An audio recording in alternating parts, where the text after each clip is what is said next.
लुगा फोल्ड गर्ने सही तरिका यही हो। 1. सर्ट फोल्ड गर्दा दुईवटा मुख्य रेखा याद राख्नुहोस्, कम्मरको रेखा र काँधको रेखा। यसरी फोल्ड गर्दा सर्ट सफा, समतल र चौकोर देखिन्छ। 2. टी सर्ट लामो समय ह्याङ्गरमा झुन्याउँदा तन्किन सक्छ, त्यसैले दुवै काँधको भाग भित्रतिर मोड्नुहोस्, त्यसपछि तल्लो भाग माथितिर फोल्ड गर्नुहोस्। डिजाइन भएको भाग माथि राख्दा चाहिएको टी सर्ट तुरुन्तै भेटिन्छ। 3. मोजा फोल्ड गर्दा क्रस फोल्ड विधि अपनाउनुहोस्, चारैतिरबाट भित्रतिर मोडेर एउटा जोडी सँगै राख्नुहोस्, यसरी मोजा हराउने समस्या हुँदैन। 4. भित्री वस्त्र छालासँग सिधै सम्पर्कमा रहने भएकाले सफासँग फोल्ड गरेर राख्नु राम्रो हुन्छ।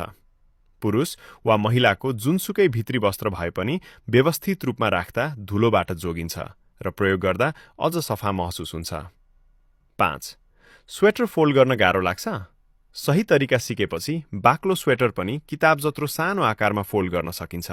यसले स्वेटरको आकार पनि जोगाइराख्छ।